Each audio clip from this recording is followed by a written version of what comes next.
conversation. From where do government does the function of the service delivery? It collects its taxes and then it spends it. And the third source of the revenue is that if you don't have that, you're going to borrow it from the third multilateral entity or outside from someone to fill in that gap. So what is our cycle and what is happening with us? We have got a target of almost 21,000 billion rupees receivable tax or achievable, which we project that we should achieve that. And the receivables are around 7,000 billion rupees. So the gap is of almost 14,000 billion rupees. So you are living in a neighborhood where you have got a very tough situation with your security, terrorism, so forth, and few other things. Along with that, you have to develop an infrastructure to kick the economic growth and the rest. And then you have to couple it and provide the primary education, higher education to different socio-economic background of the people. The population is around 240 million people. How do you do that? How can you do that? The tax evasion is almost more than 10,000 billion rupees. And this is, I am talking about the documented economy, which by the way is almost 20%, and rest of the 80% is non-documented. So there is a non-documented economy, and there is a documented economy in which you cannot receive taxes. You would definitely leave the question, whose responsibility is this to collect all these taxes? Of course, it's the government and government's related department, which is FBR in this case. We have not done it. This is not in last 3 months that we have not been able to hit that target. It is a consistent story with all kind of big leaders, small leaders, mid-sized leaders, military dictators, civilian dispensation. This is a constant story. And this is the challenge of governance. Instead of hysterical criticism of different things, if we start having these sort of rational conversations, we would exactly know where we are failing and why we are failing. Whether it is the health services or the educational services, if you want to ensure and spread it out as a nation, as a country, the first and foremost thing is that you develop your taxation system properly. All of us want to live in a Scandinavian ideal world, like the lifestyle in Norway and Denmark and the rest. Their contribution, tax contribution to their GDP is 91%. Ours is 9%. So I want to have a Denmark for contributing 9% as compared to 91%. It can remain in my wish list, but I can't have that. It's painful. It's painful. It's slow. Both. So what do you do? As a caretaker, I can proudly say that after many, many, many years, we are the one in last quarter, we have achieved our tax target. This is amazing. If we could do it in 3 months, why the rest of the governments can't do it is for the people like yourself. They need to answer and raise these questions. We did it. It's documented, it's published yesterday that in last quarter, we were able to achieve the tax target in the FBR. So if it can be done in 3 months, it means that it is practical, it's possible, and if it is not happening, there is something very seriously wrong with our governance structure. This is my opinion on it. Two is both the people and the government. Yeah, of course, government is part of the people. I mean, if I am electing a government, so I'm contributing towards that either resolution or the problem. So I am part of the problem. And when you become in the government, and I have lended that support to you, So it means the two of us have brought it to the tango. Mr. Prime Minister, why do we always go into frenzy and last-minute coping mechanisms, shut down the schools and do this and that? Why can't we be like Beijing and control this issue? I mean, crop burning is one of the prescriptions, but then there is no law enforcement. You go on the motorway and people are doing it without any fear of repercussions or them being caught. So what do you have to say about that? I completely agree with you. I mean, the enforcement is one of the challenges, as you have identified yourself in your question. The poor enforcement is part of the problem of the governance in this country. There are laws, they exist, but if he goes and tries to implement and apprehend that man, you would start agitating that his rights are being violated. And there is a group of rights emerge in this country wherever the law enforcement goes for the enforcement. There are occasions on which the law enforcement also are compliant for multiple reasons. Financial mismanagement, few others, political influence. They are there. But on the other hand, society also has a tendency to stop enforcement. So we are living in this milieu. Poor development and capacity building of the law enforcement agencies. Lack of ethos. I mean, if you go and observe your bureaucracy who has to implement, you will be surprised the kind of a value system probably they personally hold. That is appalling, that is shocking, that is disappointing to say the least. We have a structure of a bureaucracy which does not have a sense of identity. That what was the Ottoman Empire? The Janissaries were the most committed group which ensured the structure of the empire. And those Ottomans were able to expand their good or bad agenda till up till Eastern Europe, primarily because of the Janissaries. If you go and see the structure of any nation state, empire, or anywhere in the documented history, there is a structure of the bureau who takes and furthers and forwards the agenda which is linked to that identity. In our case, it's missing. It is unfortunately missing. You don't know who they are enforcing the laws for, or they themselves are pretty much confused. So there is a structural issue at the level of the enforcement which needs some radical changes, in my opinion. Whether somebody does that or doesn't, you need a civil structure reforms. Until and unless you don't do that, from the burning of the crop up till allowing a vehicle on the motorway which is not fit environmentally, are both part of the challenge. So we need to address that as soon as possible. I don't know whether this policemen agree with it, but this is my opinion. But then you mentioned radical change. Who will bring it and how? Like, what is the prescription? Will we keep dying? Our lungs are practically collapsing. So what is the prescription? Radical changes are required. This is all I can say. By whom? Let's find the noun. Let's find the person or persons in the time. They are placed somewhere in the future. If somebody can peek in the future, they will know it. But I am still pessimistic. I haven't found the answer, Mr. Prime Minister. Give us a noun. Well, this is my art to evade answers, you know. It's not the art to give all the answers.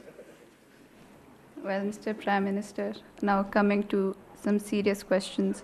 You recently banned all these celebrations on New Year's Eve in solidarity with the Palestinians. While it was well intended, Mr. Prime Minister, it raised two questions. A, about law enforcement, and B, about the global image of Pakistan. I mean, for the first one, celebrations still took place in the absence of law. For the global image, I mean, Pakistan, the only Muslim nuclear-powered country, has now gone to a status that when generations are being literally wiped out, this is what we are doing, banning fireworks. What do you have to say about that? First of all, there was a lot of criticism also, and there was a lot of appreciation behind this decision. So there is a mix of both. There is a section of society which wanted to celebrate the New Year, and down the line, after 100 years, they wanted to be documented as someone on that particular second, 12 o'clock, 1 second, dancing and having festivity and so on and so forth. So they're very, very critical of this decision, and I don't mind of the criticism. Our intention first was to highlight that in the global community, particularly on the Western Hemisphere, that there is a nation of 240 million people who officially has distanced itself from the festivity because of the kind of the genocide which is being committed by this apartheid state of Israel, which is brutal, which has applied a disproportionate force, whose existence is also at question, but they are expressing this brutal, are displaying the force of this brutality in a very, with impunity. So what are our options? One, do we go to the war? Yes. I'm an interim prime minister. Do you expect me to take the 240 million people to the war? Probably a nuclear war. So you are very quite serious people and raising a very serious question to me. Think about it, have a grand assembly, mull over it. I can't alone take such a big decision. It's huge. It's big. Should we go to war? I mean, in my personal opinion, I'm a very aggressive and a jingoistic person. Maybe I would say yes, but don't listen to me. War has implications. War is not a joke. What we have done, we have exploited the forum of OIC, we have exploited other international forums, we have been engaging with Western diplomats, particularly the US diplomats, Brits, Europeans, and clearly enunciating them, telling them that if such behavior continues, it would be responsible for radicalizing the entire 1.4 billion Muslim population throughout the globe, within West and over here, Middle East, North Africa, anywhere. So we are trying, the immediate objective is that somehow or other we stop this senseless war and create a humanitarian corridor. This is the kind of a message which the military leadership recently took the United States. And we were quite clear in our opposition and our condemnation and our commitment towards Palestinians. Is it wise on this occasion to initiate a war? And who are you, me, and anyone else who feels so passionate about Palestine and its cause? We have not lost a finger in this war, this single finger. There 9,000 children have been killed. Let them decide. There is no need to be heroic over here in this peaceful, cozy environment. And just thinking that, oh, I'm so heroic, that because I stand with the oppressed one. It's very good. It's very good, but they are the one who are suffering, they are the one who are facing. Let's take this question first to them, that whether they are willing to take this war and in which direction. Over here they are calling conferences and seminars and speaking with all their rhetorics. I completely understand. I am more radical than all these so-called people who play on these rhetorics. But I try to control my populist tendency. These are very serious. Is there any idea to all of them that what is the situation of Zionism, what is the link to a Judaic religion, how is Palestine already agreed to the historical, 22% of the Palestine to the historical existence of Palestine already. The whole world is talking on the pre-1967 border line with Al-Quds as its present.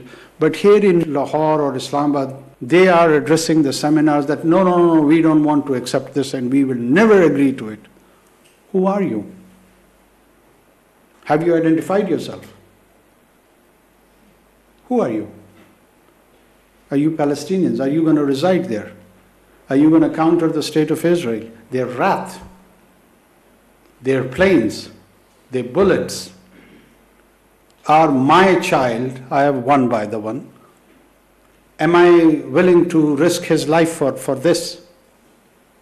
Or all these who are addressing these conferences? What are their credentials? Primarily it is their right. We should just support them whatever they say. We should be on their side no matter what. Instead of creating a front against the state of Israel, they have started a front against the current government. Wow. Good luck. Great. I get baffled. Are you genuinely committed to that cause? Or you just want to abuse me? Go ahead, do it. Am I Netanyahu?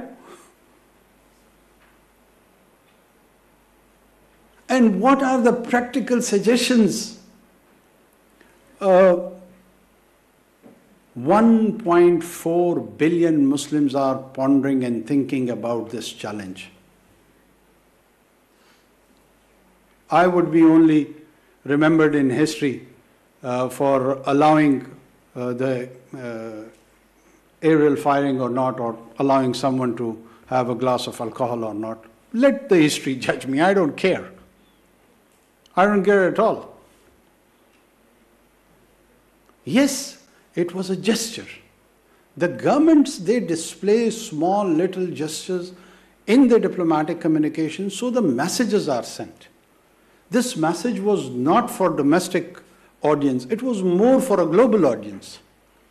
And there was a huge criticism on that account, so let it be.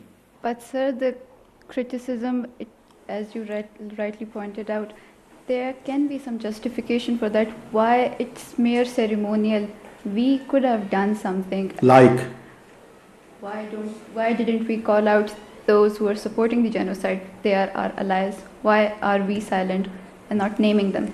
The kind of confrontation we have done with Western diplomats, problem is that I am bound by certain laws that I can't make it public. The kind of passionate and full of emotions, and at times, I'll just give you one small example. Few Western diplomats said that Pakistan should have a balanced view of the crisis in the Middle East, as the Israeli children's, they have also been killed. So I asked him that, okay, Excellency, can you, in order to address the anger of the Israelis, which, according to you, also deserves attention. So can you give us a number, how much children do you need to kill so that the Israel anger gets satisfied? 50, 100, 2, 3,000, 2? We just want to have a number. And they were speechless. So of course we do challenge them, confront them, but we cannot make all those things public. For the diplomatic reasons, for the reasons which is known and documented in the statecraft. How do you do statecraft? You don't bring such conversation to the public. And I cannot bring whole of it. I can refer that well, I had a very strong position vis-a-vis Middle East with diplomats. But I cannot produce it to the public that this is what I have said and these are the sort of replies we have got.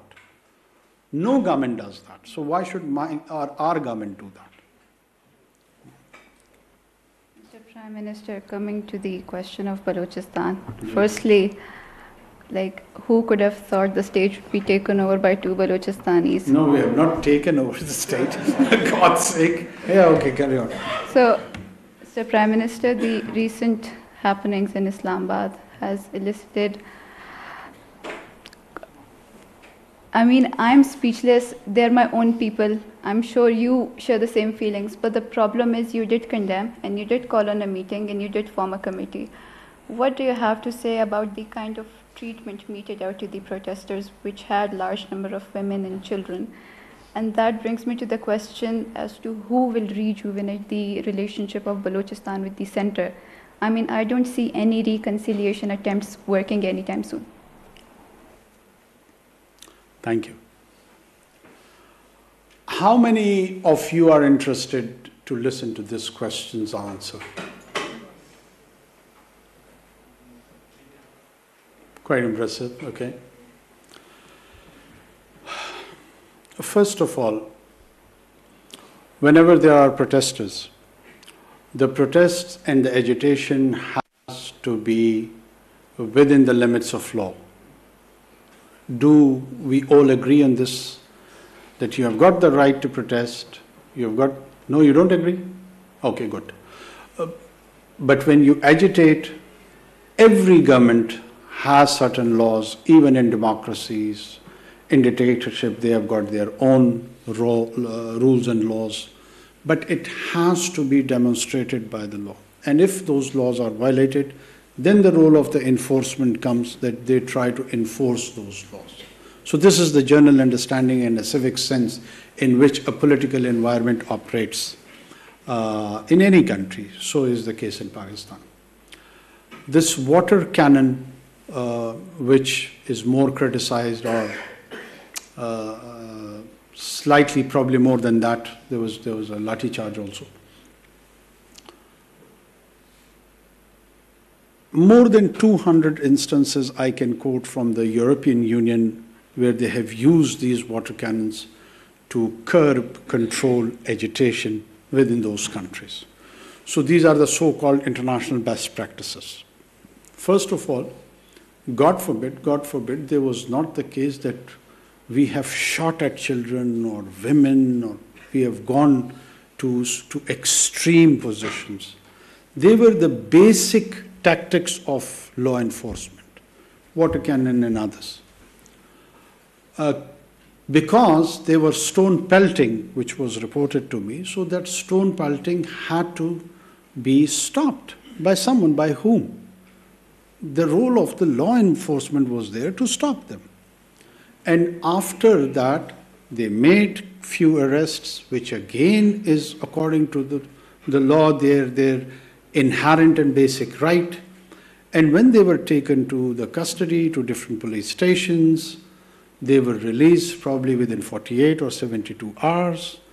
Some 30 to 34, which were facing the identity parade, they were the prime suspects for the stone pelting. When they went through that, eventually they have been also released.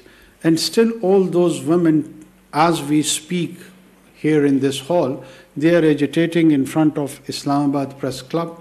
That basic right of agitation has been recognized and accepted by the state. What are we doing to them? Why are we being portrayed as followers of pharaohs who have just asked them, don't do the stone pelting? What have we done? I would be interested and I would stand more educated if somebody could tell me that no, you have done the, ordered the shooting or any other extreme measures have been taken by the government. We can talk about the Balochistan situation, reconciliation, relation with the center in a very separate mode. I am willing to respond to that. But as far as this specific incident is concerned, don't you know that they're still agitating? The famous lady who's leading that agitation procession, she's there along with her friends. The journalists in Islamabad, they go, they interview them, they record that interview. They are on the digital space, in electronic media. In every hour's news, there is an allotment of time for them. All of you are aware of it. So what have government done? Oh, a government of Pharaoh. ये फिरौन जो है इन्होंने रोक लिया उनको क्या किया? You tell me, what have we done? Water cannon? Please try to understand that there is a government, and when the government faces a challenge tactically in which there is stone pelting or some other forceful things to change that order, the government has to enforce law.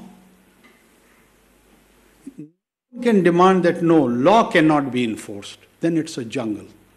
Law has to be enforced, no matter whether somebody likes it or dislikes it. If you have any other question on Balochistan, I'm willing to answer.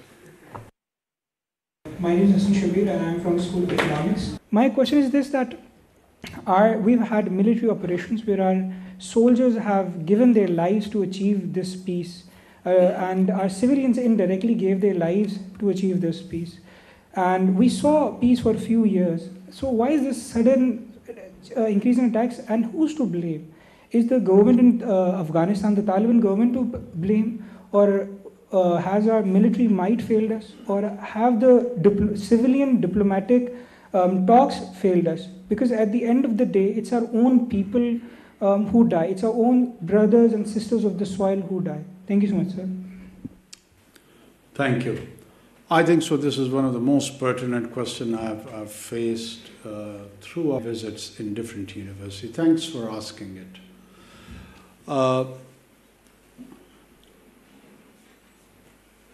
There is a discipline in which people in different universities now teach on insurgency and non-state actors. And I would suggest, please, do consult some of the academic work in this area. Usually these insurgencies, they follow certain principles. These non-state actors, they follow certain principles. One principle is the principality of existence, survivability. This is one of the principles. That their entire strategy revolves around survivability, that how would we survive? Why? Because they always are numerically at a disadvantage. And the states which are fighting them are advantageous as far as the numbers are concerned.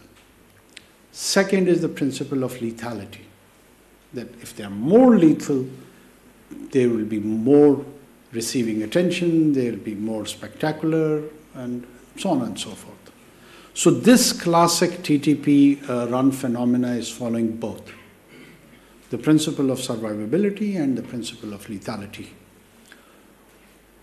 The insurgencies at times, they carry on for centuries. We don't understand and appreciate the nature of such wars. I come from a tribal background. There were two tribes. I'm sure there must be Pashtuns amongst you, Salman Khail and Nasser. There are two major Pashtun tribes. They fought for 135 years amongst themselves. So to us, it's not a surprise. We are quite familiar with such situations. When the Jang-e-Jamal was there, were they brothers or they were enemies to each other? And who were they? Who were they trained by? What sort of quality individuals they were? So I don't feel that they are my brothers. I don't. I feel anyone is my brother or sister who's peaceful. The one who reverts to violence loses the right of brotherhood. That is a point which needs to be noted, which needs to be discussed, which needs to be understood. For instance, God forbid, I'm giving a very bad example. Amongst the siblings, one sibling eliminates, kills his brother or sister. How would he be treated by the parents? And even if he's forgiven, he kills another one. And then another one. So what do? You have to be clear on all such strategic angles. I am a staunch Deobandi Pashtun. So what should I do? Make Hakimullah Masood my hero? I have exercised my choice. I am with State of Pakistan. He is not my brother, he is my enemy. And you try to eliminate enemies.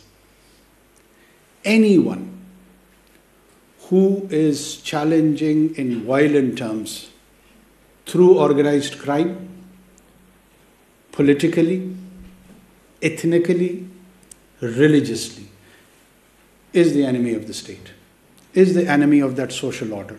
You can have all kind of disagreements, but no one can give you the license to kill.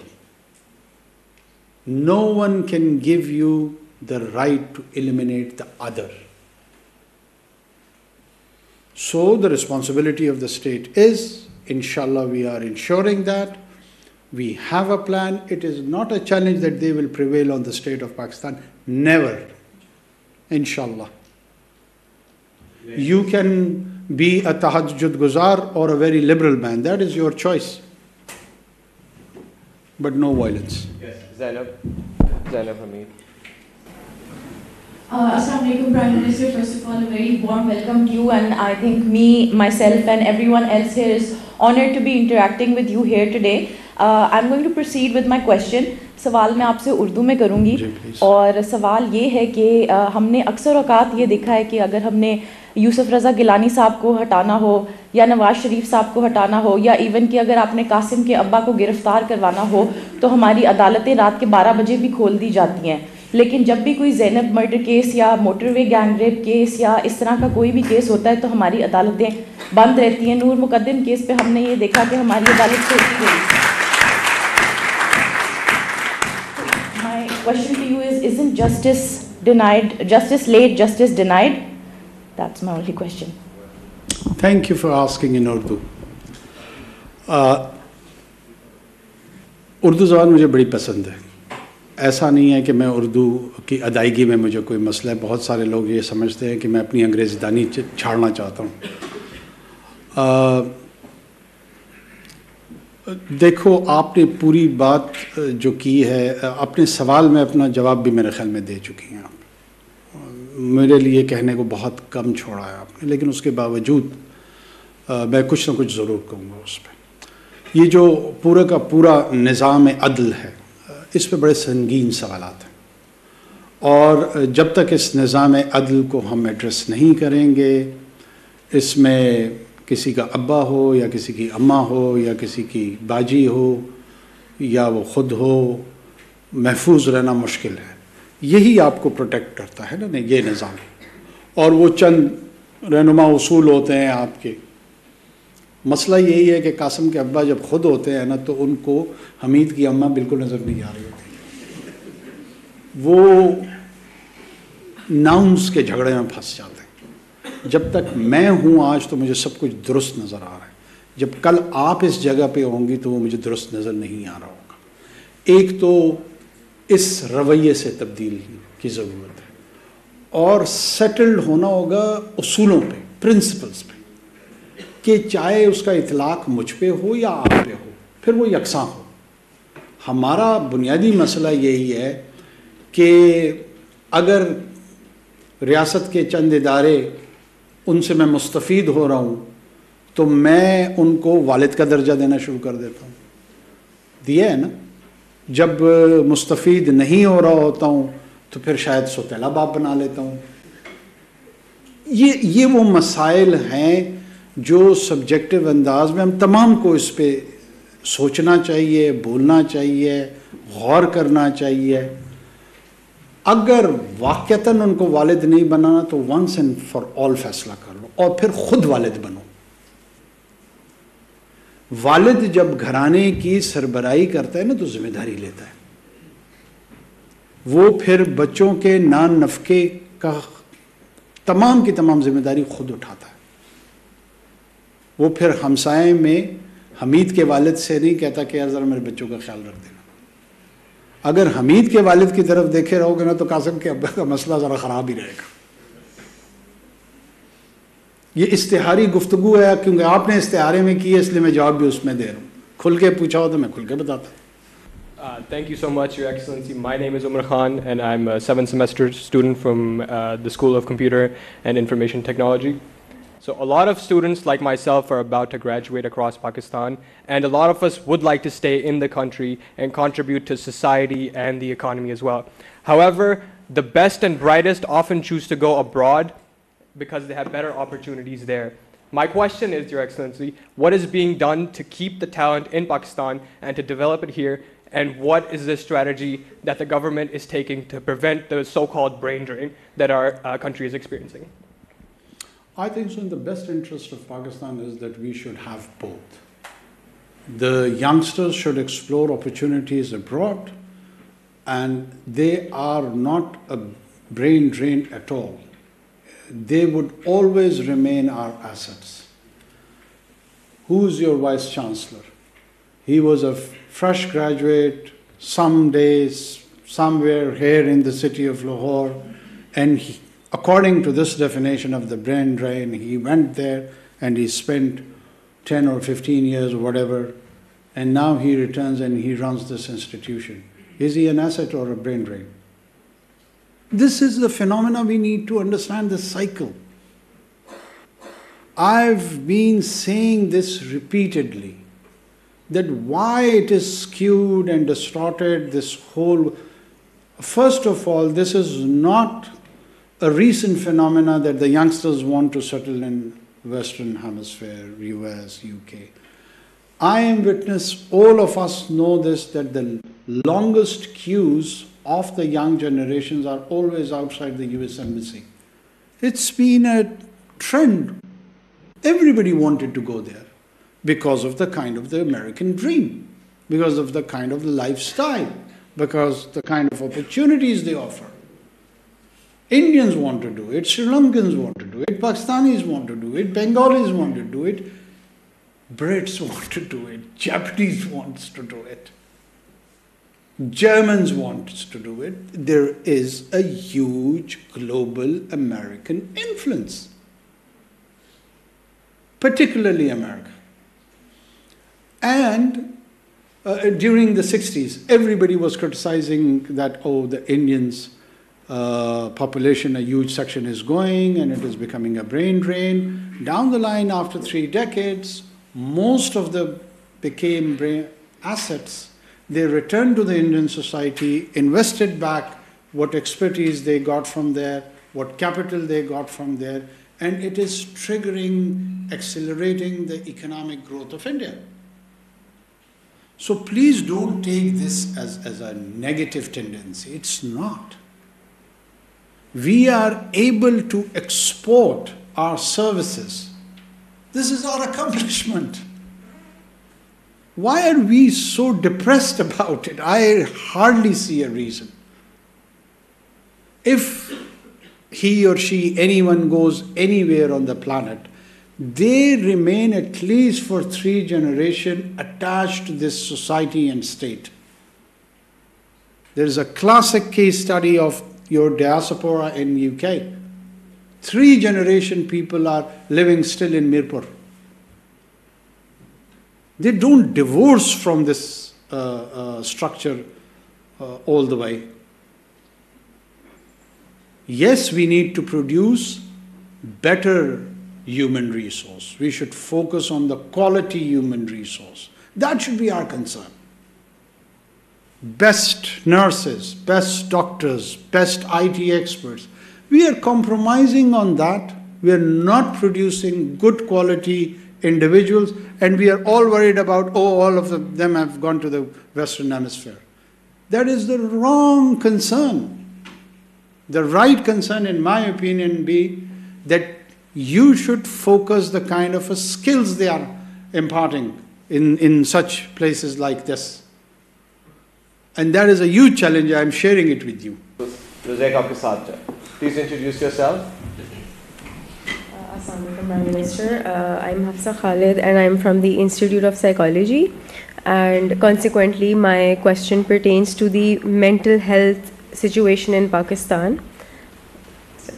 So the mental health situation in Pakistan, there are regulatory bodies, there's Pakistan Psychological Association, there's also a task force. My question is, why don't they do anything? I've seen, and all of us have seen, a lot of unethical practices being carried out within the field. So why don't they actually do something to regulate mental health practitioners, as it is done with other fields, such as if you're a doctor, you are constantly being monitored. Why does that not happen with mental health practitioners? Thank you.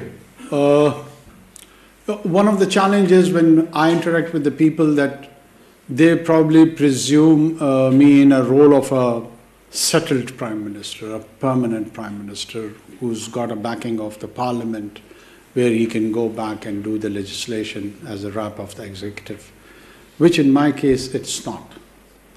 On the other hand, there are people who just want to see that my face vanishes as soon as possible, even before the 8th of February. So this is the kind of a balance I have to keep.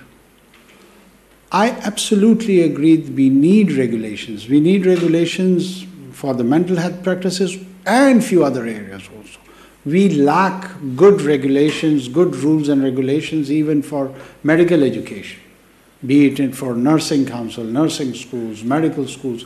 I have appointed a special assistant who can focus on medical education. And I would try to include this mental health also, because it's larger, the same family, you know. But we do have these limitations. I, as a caretaker government, cannot go for the legislation. The maximum which we can do and which we are trying to do is develop the drafts, put them in the law department, and once the Parliament is there, the draft could be sent to them, the homework would be done, they may take advantage of that. That's all the maximum we can do. Thanks. Next question. Sir मेरे दो सवाल हैं आपसे. पहला ये है कि आप डिफरेंट यूनिवर्सिटी से आपको डिफरेंट स्टूडेंट्स ने बड़े मुश्किल सवाल पूछे हैं और आपने उनका बड़ा ज़बरदस्त जवाब दिया है. ये मोटिवेशन आपको कहाँ से आई? और मैंने सुना है कि आप किताबें बहुत ज़्यादा पढ़ते हैं. ये शौक़ आपको कब और कैसे पैदा हुआ? अच्छा, एक तो मैं पहली मरतबा 2015-16 में डॉक्टर आदिल नजम साहब हैं, हार्वर्ड में पढ़ाते हैं. उन्होंने मुझे हार्वर्ड फोरम ऑफ पाकिस्तान पे बुलाया था. उस वक्त मैं तर्जुमान था सूबाई हुकूमत का, और I was privileged to address Harvard forum of Pakistan. There was a huge audience like this one. वहाँ से मुझे ये लत पड़ी. तो अगर आपने किसी बंदे को तलाश करना है कि उसकी वजह कौन था, उनका नाम है डॉक्टर आदिल नजम. वो तसलसल चलता रहा. फिर वॉइस ऑफ बलूचिस्तान में we had opportunity to interact with different universities, students. लोगों को शायद मेरी पॉलिटिकल जर्नी का ये हिस्सा उनके इल्म में नहीं है. हम सेमिनार्स कंडक्ट करते थे in Karachi University, Balochistan University, Khuzdar University, Turbat, wide range. उससे लगभग कई सालों से मेरा तसलसल के साथ ये अमल रहा. और वो अचानक मैं वज़ीर-ए-आज़म बन गया. तो मैंने कहा चलो यार वो काम दोबारा करते हैं. तो मुझे उसमें पहले भी लुत्फ़ आता था और अब भी लुत्फ़ आता है. आप जैसे प्यारे लोग मिल जाते हैं, गपशप लग जाती है, यू नो, कोई अंदाज़ा होता है कि ये फ्यूचर जनरेशन जा किस तरफ रही है. और जहाँ किताबों को, मैं किताबें सजाता जाता हूँ, पढ़ता कम हूँ. वैसे ही मेरे मुतालिक जो है ना एक तासुर बना दिया गया कि मैं बहुत किताबें पढ़ता हूँ। कोई इतनी ज़्यादा भी नहीं पढ़ता हूँ, कभी कभी पढ़ लेता हूँ, कभी कभी पढ़ लेता हूँ, लेकिन आप लोगों को पढ़नी चाहिए और बहुत ज़्यादा पढ़नी चाहिए। तो इसको जो है ना आप नेगेटिव पैराए में ना लें। किताब पढ़ना जो है ना वो ज़िंदगी का सबसे खूबसूरत अमल है। आप देखें ना कि अल्लाह ने भी अपनी बात पहुंचाने के लिए किताब को चुना। किताब की अहमियत कितनी ज़्यादा है, वरना अल्लाह किसी और मीडियम और ज़रिए के साथ भी अपनी बात पहुंचा सकते थे, कादर है हर चीज़ पे, लेकिन अपने लिए भी उन्होंने किताब को चुना। तो किताब को मुकद्दम रखें, उसको उसका एहतराम करें, उसकी इज़्ज़त करें और उसके साथ मुसाफिर बन के रहें, सफ़र उसी के साथ करें। Thank you. We're going to take 2 more questions, one from this side. Rida. So my question is, आपने शुरू में बात की थी कि a successful nation requires efforts from both sides, the government and the people, because the government is a representation of the people, elected by the people. So my question would be, what incentive does a layman have to change their value system radically, as you put it, rightfully so? What incentive do they have to change their value system when the national structure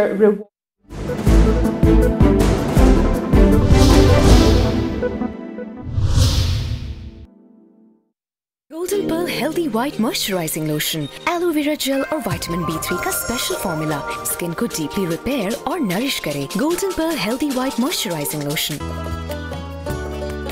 ख्वाब जो तारीख रकम करते हैं, तारीख जो ये कहेगी हम सिर्फ बिस्किट्स नहीं बनाते हैं। EBM, Nourishing Lives, Hearts and Communities। कुछ लम्हे कभी बनते हैं मनपसंद बाइट्स का पार्टी टाइम। आपके ऐसे ही लम्हों में भर रहे हैं हम सेफ और हेल्दी का यकीन। K&N's। Golden Pearl beauty cream, हुस्न जाना की तारीफ मुमकिन नहीं। ये बड़े बड़े film studios, theatres, cinemas, art galleries, theme parks, अरे रहने का मजा आने वाला है लाहौर में। और सब एक साथ, लाहौर एंटरटेनमेंट सिटी। और वो भी घूम घुमा कर नहीं, मेन GT रोड पर। और सिर्फ लाहौर के लिए नहीं बल्कि पूरे पाकिस्तान के लिए इंटरनेशनल लिविंग स्टैंडर्ड। बस 3, 5, 10 मरला और 1 कनाल का प्लॉट लिया और हो गई एंटरटेनमेंट शुरू। इन्वेस्टमेंट, ग्रोथ और एंटरटेनमेंट एक साथ। तो अपना फोन निकालें और डायल करें 1113333987। Lahore entertainment city, happiness lives here. K&N's hot tenders are back on popular demand. Safe and healthy chicken, K&N's। रंग का फैसला आप करते हैं तो फिर बेस का फैसला भी आप ही को करें। HD पट्टी जो दे 92% वाइटनेस और 10,300 पार्टिकल्स की वजह से हर रंग के शेड को दिखाए इन its true HD फॉर्म, तो फिर करेक्ट फैसला लो, बेस को करो स्ट्रॉन्ग ताकि पेंट कभी ना हो रहा। Golden Pearl White Beauty Cream with added super active serum, glutathione, alpha-arbutin और niacinamide से skin extra bright। Golden Pearl White Beauty Cream, love your skin। ये तो रॉयल वॉशिंग मशीन का कमाल है। रॉयल, साथ जिंदगी भर का।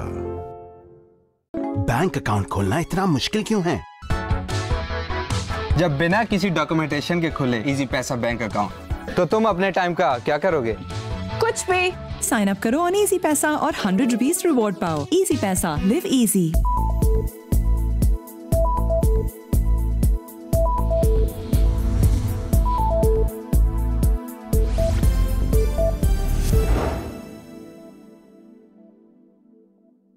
Experience the luxury of Facile Sanitary. Reinforced with a quality chrome coating, engineered for perfection, designed to give you superior water savings. Facile Sanitary for an elegant lifestyle. Golden Pearl beauty cream, हुस्न जाना की तारीफ मुमकिन नहीं। Royal washing machine करे आपकी जिंदगी आसान।